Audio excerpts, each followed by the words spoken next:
Hello my dear students, welcome to Misraj classes.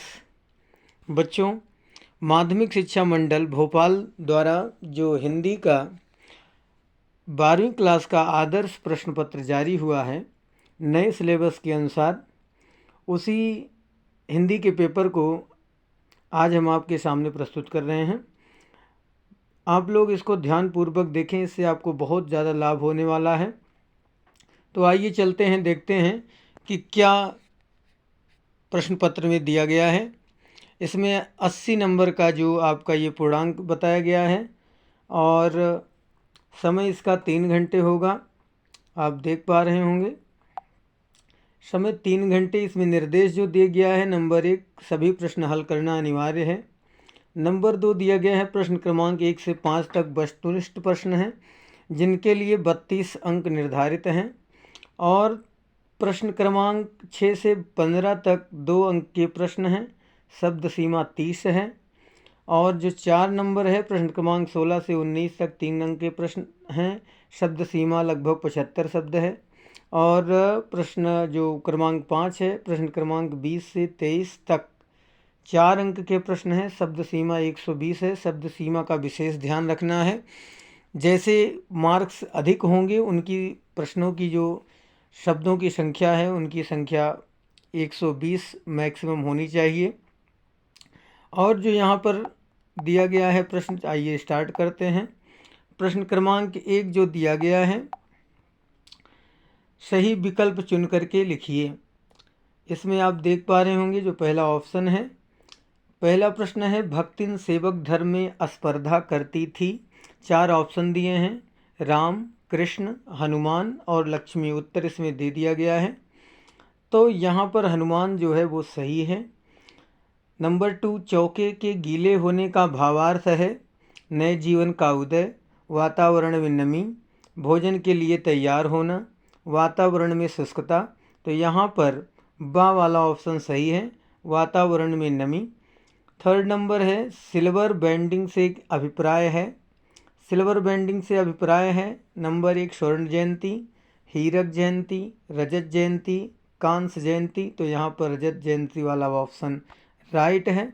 और आप देख पाएंगे नेक्स्ट क्वेश्चन हमारा जो है वो है विज्ञान के क्षेत्र में काम कर रही भारत की संस्थाएं हैं।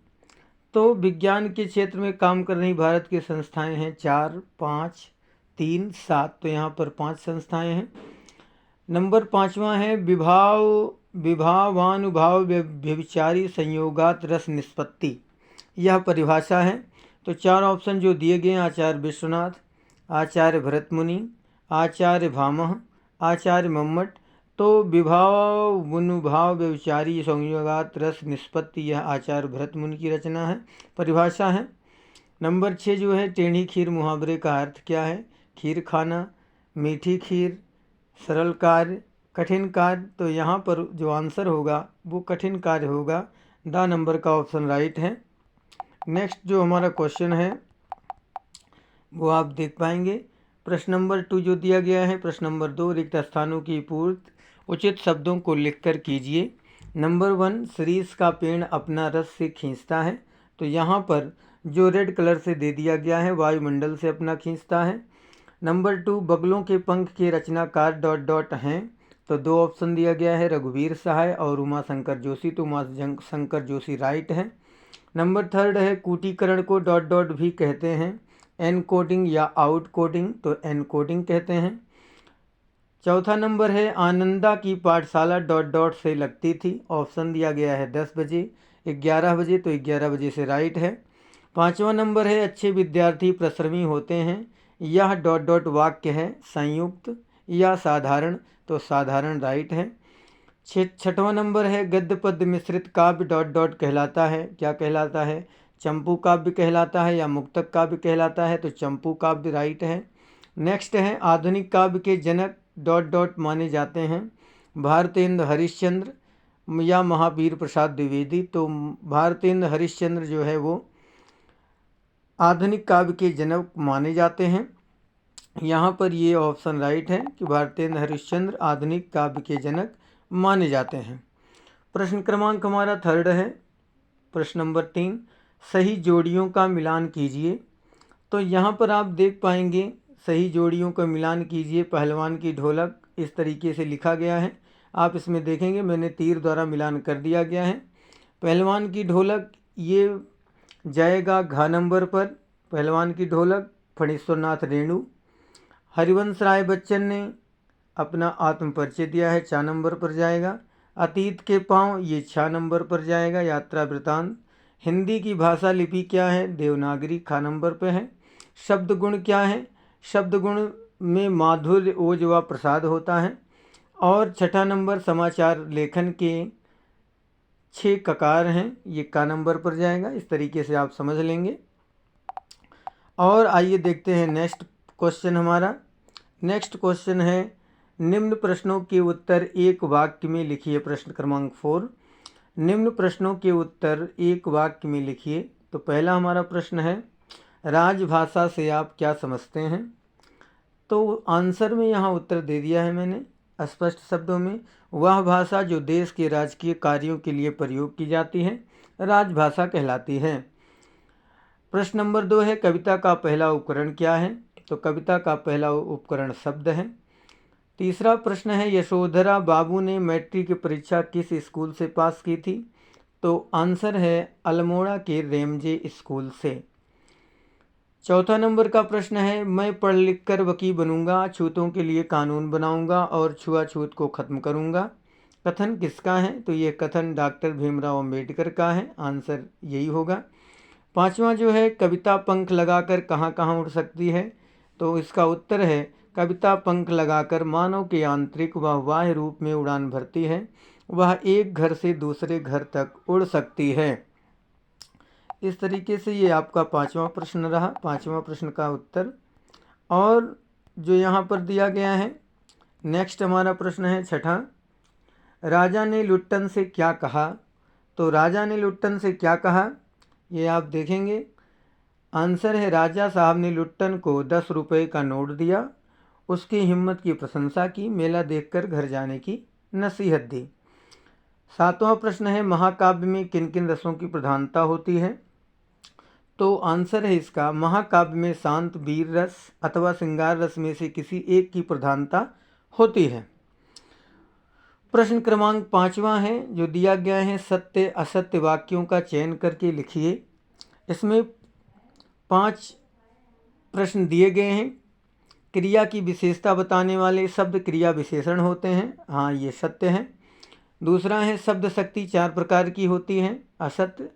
ये 3 प्रकार की होती है, मैंने बगल में लिख दिया है, अभिधा, व्यंजना और लक्षणा। 3 नंबर है, सिंधु घाटी सभ्यता में पत्थर और तांबे का प्रयोग होता था, ये सत्य है कि सिंधु घाटी सभ्यता में पत्थर और तांबे का प्रयोग होता था। चौथा नंबर है, लेखन का आशय यांत्रिक हस्तकौशल होता है, ये असत्य है। 5वां नंबर है, पाठ, रुबाइयाँ व गज़ल में कवि ने स्वयं को देश पर न्यौछावर कर दिया, ये सत्य है। मेरी कल्पना का आदर्श समाज पाठ के लेखक बाबा भीमराव अंबेडकर हैं, ये सत्य है। तो इस तरीके से आप देखेंगे। अब नेक्स्ट क्वेश्चन आपका आता है। नेक्स्ट क्वेश्चन क्या है, देखिए प्रश्न क्रमांक 6। प्रश्न क्रमांक 6 में दिया गया है जो 2 नंबर का है, भक्तिन अपना वास्तविक नाम लोगों से क्यों छुपाती थी। अथवा में दिया गया है, परचेजिंग पाव से क्या अभिप्राय है। तो यहाँ पर आंसर मैंने दे दिया है कि भक्तिन का वास्तविक नाम लक्ष्मी था। हिंदुओं के अनुसार लक्ष्मी धन की देवी हैं, चूँकि भक्तिन गरीब थी। भक्तिन के वास्तविक नाम के अर्थ और उनके जीवन के यथार्थ में विरोधाभास होने के कारण निर्धन भक्तिन सबको अपना असली नाम लक्ष्मी बताकर उपहास का पात्र नहीं बनना चाहती थी, इसलिए वह अपना असली नाम छुपाती थी। अब अगला प्रश्न क्रमांक आपका 7 है। प्रश्न क्रमांक 7। प्रश्न क्रमांक 7 में लिखा गया कि बच्चे किस बात की आशा में नीड़ों से झांक रहे होंगे। इस प्रश्न के अथवा में दिया गया है, रचना के संदर्भ में अधड़ और बीज क्या है। तो हमने फर्स्ट वाले प्रश्न का उत्तर दिया कि बच्चों को लगता है शाम ढलाई है, उनके माता पिता अब उनके लिए भोजन लेकर आते ही होंगे, अतः वे अपने माता पिता को देखने के लिए नीड़ों से झांक रहे हैं। माता पिता से उनका मिलन हो जाएगा तथा उनके पेट की आग शांत हो जाएगी। इसी तरह नीड़ों से झांकना उनकी प्रतीक्षा को दर्शाता है। मैंने अथवा वाले प्रश्न का उत्तर नहीं दिया है। जिन बच्चों को दूसरे प्रश्न का उत्तर लिखना होगा वो अपने अनुसार लिखेंगे। मेरे को एक प्रश्न का उत्तर देना था दोनों में से किसी एक का, इसलिए मैंने ऊपर वाला लिया। प्रश्न क्रमांक आपका 8वां है। 8वें प्रश्न क्रमांक में दिया गया है, सवैया छंद की परिभाषा उदाहरण सहित लिखिए अथवा भ्रांतिमान अलंकार की परिभाषा सहित लिखिए। तो यहाँ पर उदाहरण सहित होना चाहिए था, तो परिभाषा हो गया। तो अथवा का इसका मैंने आंसर दिया है कि भ्रांतिमान अलंकार की परिभाषा उदाहरण सहित लिखिए, ऐसा होना चाहिए था। आप नोट कर लीजिएगा। आंसर है इसका, जब किसी पद में किसी सादृश्य विशेष के कारण उपमेय जिसकी तुलना की जाए में उपमान जिससे तुलना की जाए का भ्रम उत्पन्न हो जाता है तो वह भ्रांतिमान अलंकार माना जाता है। कहने का तात्पर्य यह है कि जब किसी पदार्थ को देखकर हम उसके समान गुणों या विशेषताओं वाले किसी अन्य पदार्थ उपमान के रूप में मान लेते हैं तो वह भ्रांतिमान अलंकार माना जाता है। जब उपमेय को भूल से उपमान समझ लिया जाए तो भ्रांतिमान अलंकार होता है। जैसे अंधेरे में किसी रस्सी को देखकर उसे सांप समझ लेना भ्रांतिमान अलंकार है। उदाहरण के रूप में ओस बिंद चुग रही हंसनी मोती उनको जान। यहाँ पर प्रस्तुत पद में हंसनी को ओस की बिंदुएं उपमेय ये है में मोती उपमान का भ्रम उत्पन्न हो रहा है, अर्थात वह ओस की बूंदों को मोती समझकर चुग रही है, अतः यहाँ भ्रांतिमान अलंकार है। तो इस तरीके से ये आपका प्रश्न क्रमांक 8 का उत्तर हुआ। अगला प्रश्न है हमारा प्रश्न नंबर 9। निम्नलिखित मुहावरों का अर्थ सहित वाक्य में प्रयोग कीजिए। पहला है अपना उल्लू सीधा करना, अर्थात अपना काम निकालना। इसका जब वाक्य में प्रयोग करेंगे तो अपना उल्लू सीधे करने के लिए लोग अपने मित्रों को धोखा देने से भी नहीं चूकते हैं, अर्थात अपना काम निकालने के लिए लोग अपनों को भी धोखा दे जाते हैं। दूसरा है खाक छानना, अर्थात मारा मारा फिरना या दर दर भटकना। वाक्य में जब प्रयोग करेंगे इसको इस तरीके से कि समय समय की बात है या वक्त वक्त की बात है। कभी पंकज कारों में सफ़र करता था, आज वह खाक छानता फिर रहा है। तो खाक छानने का मतलब है मारा मारा फिरना या दर दर भटकना। इस तरीके से आप वाक्य प्रयोग कर सकते हैं। इसमें अथवा में दिया गया है, निम्नलिखित वाक्यों को शुद्ध करके लिखिए। तो चाहे आप इसको कर देना मुहावरों वाला और चाहे इसको कर देना। पहला है सो कहे कि तुम घायल हो गए, तो इसको इस तरीके से व्यक्त करेंगे कि दुख है कि तुम घायल होगी, इस प्रकार सही होगा। घर में चाय केवल नाम मात्र को बची है, तो इसको जब सही लिखेंगे शुद्ध करके तो घर में चाय केवल नाम मात्र ही बची है, ऐसा लिखा जाएगा। तो इस तरीके से आप इनको नोट करेंगे तो ये परीक्षा में आपको काफ़ी मदद देंगे और इस आदर्श प्रश्न पत्र से पेपर में आधा तो नहीं कह सकता लेकिन फिर भी बहुत क्वेश्चन आपको मदद करेंगे। बहुत से प्रश्न आपके परीक्षा में 12th क्लास की फंसने की उम्मीद है। प्रश्न क्रमांक 10 है, कहानी व उपन्यास में कोई दो अंतर लिखिए अथवा नाटक एवं एकांकी में कोई दो अंतर लिखिए। तो यहाँ पर मैंने पहले प्रश्न का आंसर दिया है। जैसे कहानी व उपन्यास में कोई दो अंतर, तो कहानी आकार में छोटी होती है लेकिन उपन्यास का आकार बड़ा होता है। कहानी में कथानक भी हो सकता है और नहीं भी, लेकिन उपन्यास में कथानक अनिवार्य रूप से रहता है। कॉपी पेन लेकर के इसको आप नोट कर लेंगे। नेक्स्ट प्रश्न क्रमांक 11 है कि संचारी भाव किसे कहते हैं। किन्हीं 4 संचारी भावों के नाम लिखिए अथवा व्यंजना शब्द शक्ति की परिभाषा उदाहरण सहित लिखिए। तो यहाँ पर मैंने पहले ऊपर वाले का आंसर दिया है, संचारी भाव किसे कहते हैं। तो संचारी भाव अस्थाई भाव को पुष्ट करने के लिए जो भाव उत्पन्न होकर पुनः लुप्त हो जाते हैं उन्हें संचारी भाव कहते हैं। इनकी संख्या 33 मानी गई है। निर्वेद, शंका, ग्लानि, हर्ष, आवेग आदि संचारी भाव हैं। इस तरीके से संचारी भाव का आप आंसर देंगे और इनको अपनी नोटबुक पर नोट कर लेंगे। आइए देखते हैं अगला हमारा प्रश्न क्या है। अगला हमारा प्रश्न है प्रश्न क्रमांक 12, जूझ कहानी के आधार पर बताइए कि लेखक की माँ ने पाठशाला जाने में क्या सहायता की अथवा मुअंजोदड़ों के घरों की कोई दो विशेषताएं लिखिए। तो यहाँ पर मैंने पहले प्रश्न का आंसर दिया है। आंसर में क्या है, एक दिन कंडे थापते समय लेखक ने माँ से अपनी पढ़ाई के विषय में इच्छा प्रकट की। फिर माँ व लेखक दोनों रात को दत्ताजी राव देसाई के घर गए। माँ ने दत्ताजी राव को लेखक की इच्छा बता दी और पिताजी के गलत कार्यों के विषय में भी बता दिया। यह भी कहा कि पिताजी को उन दोनों की यहाँ आने की बात मत बताना। दत्ताजी राव ने पिताजी को बुलाकर फटकार लगाई व कहा कि कल से तुम्हारा बेटा स्कूल जाएगा, बाकी समय में खेती का कार्य करेगा। इस बात पर पिताजी सहमत हो गए तथा लेखक खेत का काम करने के बाद पाठशाला जाने लगा। इस प्रकार लेखक की माँ ने लेखक की पाठशाला जाने में सहायता की। तो इस तरीके से आप इसको अपनी नोटबुक पर नोट कर लेंगे आंसर इसका, और इसको लर्न करने का प्रयास करेंगे। पेपर में ये फंस सकता है। नेक्स्ट क्वेश्चन है हमारा प्रश्न क्रमांक 13, फीचर लेखन से क्या आशय है, अथवा बिंब क्या है, कविता में बिंब का क्या कार्य है। तो मैंने फीचर लेखन से क्या आशय है इसका आंसर दिया है। समकालीन घटना या किसी भी क्षेत्र विशेष की विशिष्ट जानकारी के सचित्र तथा मोहक विवरण को फीचर लेखन कहा जाता है। इसमें मनोरंजक ढंग से तथ्यों को प्रस्तुत किया जाता है। इसके संवादों में गहराई होती है। सुव्यवस्थित, सृजनात्मक व आत्मनिष्ठ लेखन है, जिसका उद्देश्य पाठकों को सूचना देने, शिक्षित करने के साथ मुख्य रूप से उनका मनोरंजन करना होता है। फीचर में विस्तार की अपेक्षा होती है।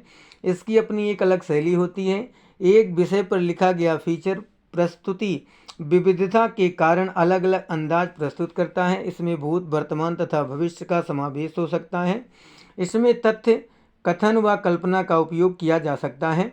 तो इस प्रकार आप देख सकते हैं कि इसको आप किस ढंग से अच्छे से सृजित करेंगे और व्यवस्थित ढंग से लिखने का प्रयास करेंगे। पेपर में इसमें से बहुत सारा आपको मदद मिलेगा। नेक्स्ट हमारा प्रश्न क्रमांक 14 है, भाव पल्लवन कर लिखिए, अथवा भाव पल्लवन क्या करना है, मुल्क बदल जाए तो वतन होता है, इसी का भाव पल्लवन करना है। अथवा उपसर्ग एवं प्रत्यय में अंतर लिखते हुए दोनों के एक एक उदाहरण दीजिए। यदि आपको उपसर्ग एवं प्रत्यय में अंतर पता है तो आप इसका आंसर देंगे। मैंने पहले का उत्तर दिया है, भाव पल्लवन कर लिखिए। इसका आंसर क्या दिया है मैंने, प्रस्तुत कथन में मित्र जी ने विदेशों की धरती पर रहने वाले व्यक्ति का अपने देश के प्रति लगाव एवं प्यार को व्यक्त किया है। मुझे मेरे देश का ही एक व्यक्ति कराची की सैर कराने में सहायक हुआ। उसने मेरा इतना स्वागत किया कि मेरे हृदय तंत्री के तारों को झंकृत कर दिया। मेरी वायुयान से दूसरी उड़ान का समुचित प्रबंध कर दिया। जब लेखक ने उससे विदा मांगी तो उसके नेत्रों में आंसू झलकने लगे। उसने कहा कि अपना वतन अपना ही होता है। देशों की परिवर्तन से व्यक्ति के अपने देश की प्रति अनुराग में तनिक भी कमी नहीं आती है। ये भाव पल्लवन करके समझाया गया। हमारा नेक्स्ट जो प्रश्न है वो प्रश्न नंबर 15 है, छायावाद की दो प्रवृत्तियाँ लिखते हुए दो छायावादी कवि के नाम लिखिए, अथवा प्रगतिवाद की दो प्रवृत्तियाँ लिखते हुए दो प्रगतिवादी कवि के नाम लिखिए।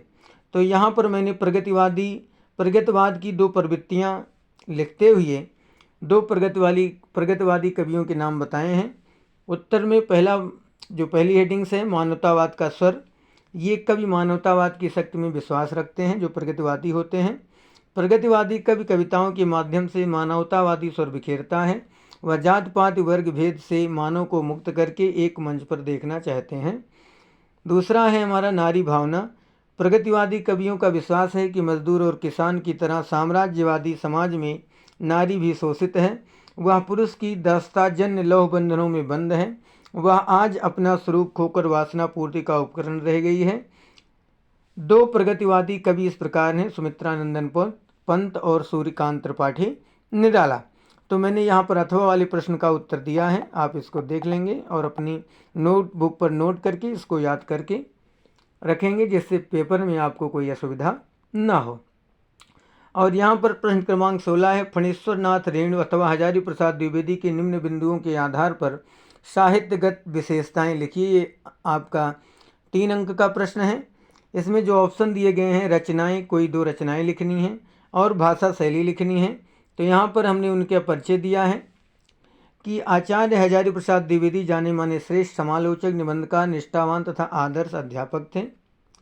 रचनाएं हैं। आचार्य हजारी प्रसाद द्विवेदी ने साहित्य की विविध विधाओं पर अपनी लेखनी चलाई। उनकी रचनाएं निम्न हैं। आलोचना, शूर साहित्य, कबीर, सूरदास और उनका काव्य। उपन्यास, चारुचंद्र लेख, बाणभट्ट की आत्मकथा तथा पुनर्रवा। भाषा, द्विवेदी जी की भाषा शैली अपनी विशेषता है। द्विवेदी जी की भाषा शैली की अपनी विशेषता है। आपने अपनी रचनाओं में प्रसंगानुकूल, उपयुक्त तथा सटीक भाषा का प्रयोग किया है। भाषा के अंतर्गत सरल, तद्भव प्रधान तथा उर्दू संस्कृत शब्दों का प्रयोग किया गया है। वे अपनी बात को स्वाभाविक रूप से अभिव्यक्त करने में सक्षम थे। बोलचाल की भाषा सरल तथा स्पष्ट है। इसी भाषा को द्विवेदी जी ने अपनी कृतियों में वरीयता प्रदान की है। शैली, प्रसाद जी की शैली कहानियों, उपन्यासों में विस्तृत है, जिनकी अपनी विशेषता है, जैसे गवेषणात्मक शैली, आत्मपरक शैली, सूत्रात्मक शैली, विचारात्मक शैली, वर्णात्मक शैली, भावात्मक शैली। इस प्रकार से उनकी शैली है। तो इसको आप लर्न कर लेंगे और अपनी नोटबुक पर लिख करके इसको अपनी मेमोरी में सेट कर लेंगे, जिससे आपको कोई दिक्कत या परेशानी ना हो। प्रश्न क्रमांक 17 है, कुंवर नारायण अथवा रघुवीर सहाय की काव्यगत विशेषताएं लिखिए। ये प्रश्न 3 अंक का है। तो रचनाएं, कोई 2 रचनाएं लिखनी हैं। भाव पक्ष तथा कला पक्ष लिखना है। हमने इसका अंतर दिया कुंवर नारायण का। इनकी काव्यगत विशेषताएं इस प्रकार हैं। कवि ने कविता को अपने सृजन कर्म में हमेशा प्राथमिकता दी। उनकी कविता में संयम, परिष्कार और साफ सुथरापन है। कुंवर जी नारायण नगरीय संवेदना के कवि हैं, परंतु वैयक्तिक तथा सामाजिक तनाव का उभार इनकी रचनाओं में सामने आता है। इनकी रचनाएं नोकझोंक, हिंसा, अहिंसा, सुलझाव उलझाव से सहमे हुए एक संवेदनशील मन के सोच विचार आदि रूपों में पढ़ी जा सकती है। भाषा शैली है। भाषा और विषय की विविधता इनकी कविताओं के विशेष गुण माने जाते हैं। इनमें यथार्थ का खुरदरापन भी मिलता है और उनका सहज सौंदर्य भी। सीधी घोषणा और फैसले इनकी कविताओं में नहीं मिलते, क्योंकि जीवन को मुकम्मल तौर पर समझने वाला एक खुलापन इनकी कवि स्वभाव की मूल विशेषता है। आगे देखते हैं। आगे लिख रहे हैं, कुंवर नारायण की प्रमुख रचनाओं में कविता संग्रह चक्रव्यूह 1956, तीसरा सप्तक 1959 में लिखा गया।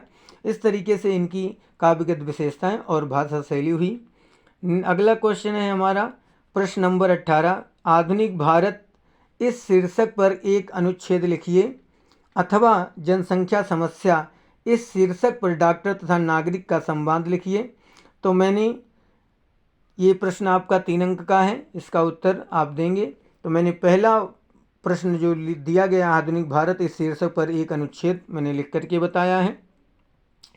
इसको पढ़ते हैं। 1947 में ब्रिटिश शासन से आज़ादी प्राप्ति के बाद आधी शताब्दी से भी अधिक समय बीत चुका है। पिछले 63 वर्षों में भारत में गरीबी घटी है, लेकिन अभी भी लगभग 25% लोग काफ़ी दयनीय अवस्था में जीवन यापन कर रहे हैं। उनको भूख के अलावा मूलभूत सुविधाओं, स्वास्थ्य संबंधी सेवाओं और नौकरियों के अभाव का सामना करना पड़ता है। मध्यवर्गीय परिवारों की स्थिति कुछ विशेष रूप से भिन्न नहीं है।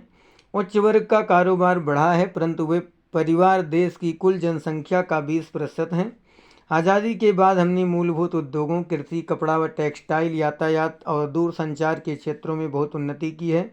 खाद्यान्न के मामले में हम बिल्कुल आत्मनिर्भर हो चुके हैं। हम हर प्रकार की वस्तु व सेवा का देश में उत्पादन कर रहे हैं। पेट्रोलियम पदार्थों के क्षेत्र में हम विदेशी स्रोतों पर आंशिक रूप से निर्भर हैं।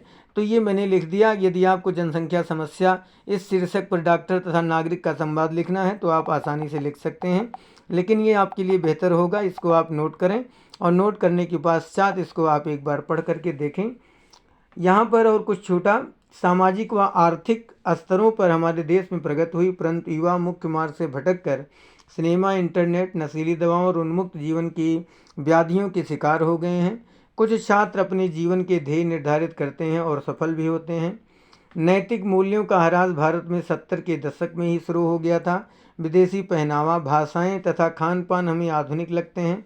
हमारे पूर्वजों की देन हमें याद नहीं रह गई और डिस्को, मदपान, नशा, तेज रफ्तार से चलने वाला जीवन व आपसी मनमुटाव हमारे जीवन के अभिन्न अंग बनकर रह गए हैं। कुल मिलाकर भारत की स्वतंत्रता के 62 वर्षों में हमने प्रगति की है, परंतु और प्रगति की आवश्यकता है ताकि भारत विश्व का अग्रणी राष्ट्र बन सके। तो इस तरीके से मैंने पहले प्रश्न का उत्तर दिया। अथवा का जिसका आपको आता होगा वो आप लिख सकते हैं। 19 नंबर का उत्तर है, निम्नलिखित आपठित गद्यांश आपठित काव्यांश के प्रश्नों के उत्तर लिखिए। ये भी 3 नंबर का है, तो ये आप पढ़ लेंगे और इसके नीचे 3 प्रश्न दिए गए हैं, उसका उत्तर आपको देना है। इसको हम पढ़ लेते हैं। जो अनगढ़ है, जिसमें कोई आकृति नहीं, ऐसे पत्रों को आकृति प्रदान करना, उसमें कलात्मक संवेदना जगाना और प्राण प्रतिष्ठा करना ही संस्कृति है। वास्तुतः संस्कृत उन गुणों का समुदाय है जहाँ अनेक प्रकार की शिक्षा अपने प्रयत्न से मनुष्य प्राप्त करता है। संस्कृति का संबंध मुख्यतः मनुष्य की बुद्धि एवं स्वभाव आदि मनोवृत्ति से है। संक्षेप में सांस्कृतिक विशेषताएं मनुष्य की मनोवृत्तियों से संबंधित है और इन विशेषताओं का अनिवार्य संबंध जीवन के मूल्यों से होता है। ये विशेषताएं या तो स्वयं में मूल्यवान होती हैं अथवा मूल्यों के उत्पादन का साधन। प्रायः व्यक्तित्व एवं विशेषताएं साध्य एवं साधन दोनों ही रूपों में अर्थपूर्ण समझी जाती हैं। वस्तुतः संस्कृति सामूहिक उल्लास की कलात्मक अभिव्यक्ति है। संस्कृति व्यक्ति की नहीं समिष्टि की अभिव्यक्ति है। इस गद्यांश के ऊपर 3 प्रश्न दिए गए हैं और उनके आंसर आपको देने हैं। प्रश्न क्या है कि इस गद्यांश का उचित शीर्षक लिखिए।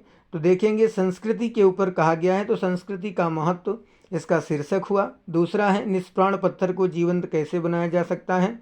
पैसेज में जो आपका गद्यांश दिया गया है उसमें इसका उत्तर है, संस्कृति एक कलाकार की भांति अपनी संवेदना जगा कर व जीवन को कलात्मक आकार देकर एक निष्प्राण पत्थर को जीवंत बना सकती है, उसमें प्राण प्रतिष्ठा कर सकती है। तीसरा प्रश्न है, व्यक्तित्व में विशेषताएं कब अर्थपूर्ण समझी जाती हैं। तो उत्तर है इसका गद्यांश में आपको मिल जाएगा, व्यक्तित्व की विशेषताएं साध्य एवं साधन दोनों ही रूपों में अर्थपूर्ण समझी जाती हैं। अथवा करके भी दिया गया है, इसके अथवा में भी प्रश्न आप इसका उत्तर दे सकते हैं। दे रहे आवाहन तुमको मस्त होकर मेघ काले उठ रही झंझा प्रबलतम जोर इनका आजमा ले, शपथ तुझको जो हटाया एक पग भी आज पीछे प्राण में भर अटल साहस खेल ले इनको खिला ले, नाश की पटभूमि का प्रशिष्ट का कर चित्र अंकित विजय है तेरी सुनिश्चित। अगर आप चाहें तो इसका भी उत्तर आप दे सकते हैं, मैंने पहले का उत्तर दे दिया है। हमारा 20वां नंबर का प्रश्न है, निम्न पद्यांश की संदर्भ प्रसंग सहित व्याख्या लिखिए। जथा पंख बिन खगयत दीना मन बिन फन करिबर करहीना, असमम जीवन बंध बिन तो ही जो जड़ दयो जियावे मोही। अथवा मैं निज रोदन में राग लिए फिरता हूँ, शीतल वाणी में आग लिए फिरता हूँ, हो जिस पर भूपों के प्रसाद निछावर मैं व खंडहर का भाग लिए फिरता हूँ। मैंने इसका प्रश्न क्रमांक 20वें का अथवे वाले का संदर्भ और प्रसंग और व्याख्या लिख करके बताई है। यदि आप पहले का उत्तर देना चाहते हैं, यदि आपको आता है तो आप पहले का आंसर लिखेंगे। हमने अथवा का दिया है, तो अब आइए इसको देखते हैं। संदर्भ तथा प्रसंग मैंने एक साथ जोड़ दिए हैं। इसमें संदर्भ तथा प्रसंग एक साथ लिखा है कि प्रस्तुत काव्यांश हमारी पाठ्य पुस्तक में संकलित कवि हरिवंश राय बच्चन की कविता आत्मपरिचय से लिया गया है। कवि परस्पर विरोधी कथनों के द्वारा अपनी भावनाओं से परिचित करा रहा है। व्याख्या है कि कवि इसी कविता में यह कह चुका है कि वह किसी अज्ञात प्रिय की याद अपने हृदय में छिपाए जी रहा है। उस प्रियतम परमेश्वर के वियोग में व्याकुल कवि का हृदय जब रोता है तो वह उसका रुदन कवि के गीतों के रूप में सबके सामने प्रकट हो जाता है। कवि के ये गीत सुनने में शीतल और मधुर होते हैं, किंतु इनके भीतर उसकी विरह व्यथा भी अलग दहकती रहती है। कवि फिर भी अपने खंडहर जैसे जीवन से संतुष्ट है। वह अपने इस जीवन के सामने राजभवनों के सुखों को भी तुच्छ समझता है। वह प्रिय की स्मृतियों से जुड़े हैं, भग्न भवन जैसे जीवन को संतुष्ट भाव से जिए जा रहा है। इसमें ऐसी करुणा दिखाई गई है हरिवंश राय बच्चन के द्वारा, और ये आत्मपरिचय नामक कविता से ली गई है। अब हम चलते हैं अपने नेक्स्ट क्वेश्चन की ओर, नेक्स्ट प्रश्न की ओर। हमारा अगला प्रश्न है, निम्न गद्यांश की संदर्भ प्रसंग सहित व्याख्या लिखिए। वो काव्य था और ये गद्य है। तो इस तरीके से इसमें 2 गद्यांश दिए गए हैं। मैं प्राय सोचती हूँ जब ऐसा बुलावा आ पहुँचेगा जिसमें न धोती साफ करने का अवकाश रहेगा, न सामान बांधने का, न भक्तिन को रुकने का अधिकार होगा, न मुझे रुकने का, तब चिरविदा के अंतिम क्षणों में यह देहातिन वृद्धा क्या करेगी और मैं क्या करूँगा। अथवा में दिया गया है, इससे यह तो हो सकता है कि वह चूरन वाला भगत हम लोगों के सामने एकदम नाचीज आदमी हो, लेकिन आप पाठकों की विद्वान श्रेणी का सदस्य होकर भी मैं यह स्वीकार करना चाहता हूँ कि उस अपदार्थ प्राणी को वह प्राप्त है जो हम में से बहुत कम को शायद प्राप्त है। तो इस नीचे वाले का अथवा वाले का मैंने संदर्भ प्रसंग लिखने का प्रयास किया है। तो देखते हैं ये कहाँ से है, तो हम इसको पढ़ते हैं। थोड़ा सा संदर्भ तथा प्रसंग हेडिंग बना लेंगे सभी विद्यार्थी। प्रस्तुत गद्यांश हमारी पाठ्य पुस्तक सृजन से संकलित बाजार दर्शन शीर्षक विचारात्मक निबंध से उद्धृत है। इसके लेखक जिनेंद्र कुमार हैं। लेखक के पड़ोस में एक सज्जन रहते हैं, वह चूरन बेचते हैं तथा भगत जी के नाम से प्रसिद्ध हैं। तो यह संदर्भ और प्रसंग एक में है। व्याख्या है, लेखक कहता है कि यह नहीं पता कि चूरन वाले वह सीधे सरल भगत जी कुछ पढ़े लिखे हैं या नहीं। ज्ञान की बड़ी बड़ी बातें तो उनको पता ही नहीं। बड़ी बड़ी बातें जानने वाले लेखक तथा पाठक की दृष्टि में चूरन वाला भगत एक मामूली आदमी है। लेखक स्वयं को पाठकों की तरह ही विद्वानों के स्तर का व्यक्ति मानता है, लेकिन वह यह मानने को नहीं है कि उस मामूली आदमी भगत को वह प्राप्त है जो लेखक के स्तर के लोगों में से बहुत कम लोगों को प्राप्त होता है। भगत पर बाजार की आकर्षण का प्रभाव नहीं होता। बाजार में चीज़ें सजी रहती हैं, पर भगत को वे खरीदारी करने को लालायित नहीं करती। उसका मन उनको लेने के लिए नहीं ललचाता। पैसा स्वयं उसे निवेदन करता है कि वह उसके पास आना चाहता है, परंतु भगत उसको लेना नहीं चाहता। पैसा का संग्रह निवेदन भी उसको द्रवित करता है, वह उसको नियमतापूर्वक अस्वीकार कर देता है। मैं बड़ा शक्तिशाली हूँ, मैं बड़ा आकर्षक हूँ। पैसे का यह घमंड उसकी दृढ़ता के आगे टूट जाता है। वह व्याकुल होकर रोता है। ऐसे दृढ़ मनुष्य के सामने धन की व्यंग शक्ति प्रभाव ही नहीं रहती है। वह निस्तेज होकर लज्जित हो जाता है। इसमें विशेष मैंने लिखा कि विशेष क्या है। भगत जी के लिए बाजार का महत्व इतना है कि वह उनको अपनी ज़रूरत की चीज़ें मिलती हैं, उसमें प्रदर्शित अन्य चीज़ें उनके लिए बेकार हैं। भगत जी संग्रह के लिए नहीं, आवश्यकता पूर्ति भर के लिए धन कमाना पसंद करते हैं। धन का लालच उनमें नहीं है। नंबर 3 है, खूब पढ़े लिखे लोगों में भी भगत के जैसे गुण नहीं होते हैं।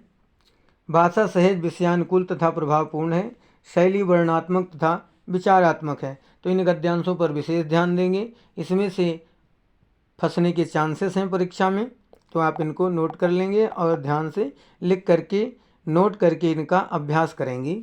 अगला प्रश्न है हमारा प्रश्न क्रमांक 22। उत्तर पुस्तिका के पुनर्मूल्यांकन हेतु सचिव माध्यमिक शिक्षा मंडल भोपाल को आवेदन पत्र लिखिए, अथवा अपने मित्र को हायर सेकेंडरी कक्षा 12वीं की परीक्षा में प्रथम श्रेणी में उत्तीर्ण होने पर बधाई पत्र लिखिए।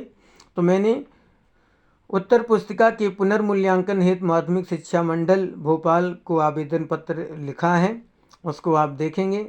सेवा में सचिव माध्यमिक शिक्षा मंडल मध्य प्रदेश भोपाल। विषय है उत्तर पुस्तिका के पुनर्मूल्यांकन के संबंध में। जिस तरीके से इसमें आप देख पा रहे हैं लिखा है, वैसे ही पत्र आपको आवेदन पत्र लिखना चाहिए। इसमें लिखा गया, महोदय सविनय निवेदन है कि मैंने हाल ही में Saraswati children convent higher secondary school Chhimak Dabra Gwalior से कक्षा 10वीं की परीक्षा अनुक्रमांक 11, 41, 45, 45 के साथ